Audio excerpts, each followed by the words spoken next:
So we've got Bijan, Christian McCaffrey, Puka Nacua, and then we've got Harold Fannin, Michael Wilson, Chase Brown, Chris Olave, Derrick Henry, Brock Purdy, and Trevor Lawrence. And when I look at this list is a great example of why you have to continue churning the roster all year long, why you have to continue doing the work all year long. It's, as you always talk about in fantasy football, these pockets of production, right? Because when we're talking, all those guys were awesome in the playoffs. That exactly. Because when we're talking about like the top three, obviously Puka, McCaffrey, and Bijan, that they were playing every week for every team. But Purdy didn't play for half the season. Lawrence was unusable for a lot of the year. You got back on Lawrence faster than I did, which that was a mistake on my part. Fannin was picked up after week 1 and then dropped and then re-picked up throughout the year. Chase Brown halfway through the season looked like a full bust, right? And so you have to continue to change your view. This is why the waiver wire is important, and obviously I have a vested interest in the wire because I write about it, so that's why it's important. But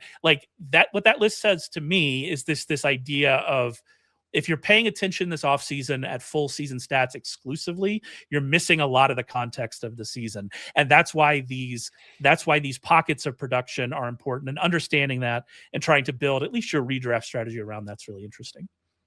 Yeah, 100%. It's one of the things I've harped on for like literally over a decade in this space is, citing like overall finishes or even like points per game finishes, which obviously do have like a trickle down. Like you have to use something, right? And so correct, like you have to talk about something. Yeah, correct. But just how big of a misnomer those can be. I mean, Jonathan Taylor is probably the best example. Jonathan Taylor was the best player in fantasy football for literally 10 weeks of the season. Teams were probably, 8-2, 7-3, and then he didn't even bust down the stretch. Like he still had usable weeks. Like he didn't like bottom out and was unusable, but like you lost that positional leverage. And like we said, those pockets of production, just being in on the right spikes at the right time and when those are advantageous. Jahmyr Gibbs is probably the better example, right? Yeah. Like this, like Jahmyr Gibbs, especially since it wasn't pockets of production, it was peaks and valleys of production. And the string of the playoff games were just a disaster for him. Yeah. So basically teams that were leaning on him for those spike weeks ended up getting really kind of shut out. So that will always matter and tell you more truth in terms of like impacting, the actual championships. And you see that by that list, Harold Fannin and Michael Wilson being two of the names, and Lawrence sticking out. Like those guys had and Purdy, I guess too, like tremendous 3-week stretches here outside of the season, because like Bijan and McCaffrey, those guys were good all year and just kind of sustained it. I'm really interested in that list because obviously I do the waiver wire.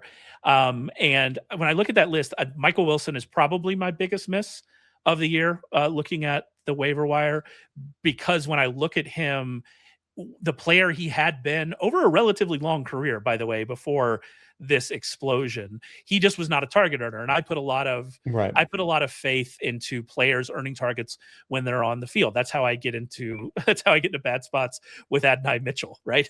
Is we put a lot of earning them targets. Still earning them, buddy. We put a lot of focus onto that.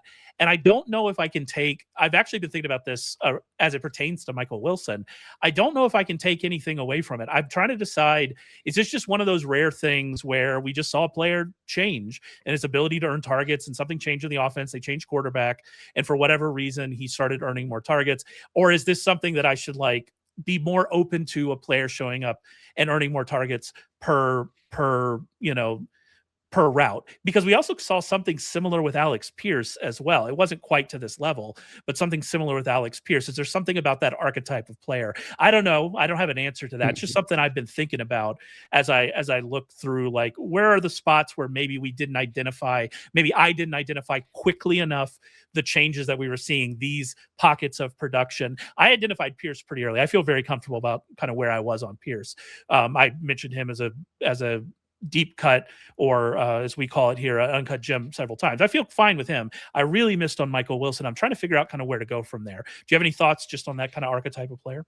Well, opportunity is still the name of the game. That Michael Wilson's definitely an interesting case, because anytime Marvin Harrison came back, he immediately kind of was relegated again. So he still wasn't even getting those targets. It's really odd they couldn't find a team that was throwing the ball 40 times per game to incorporate a third guy into the mix.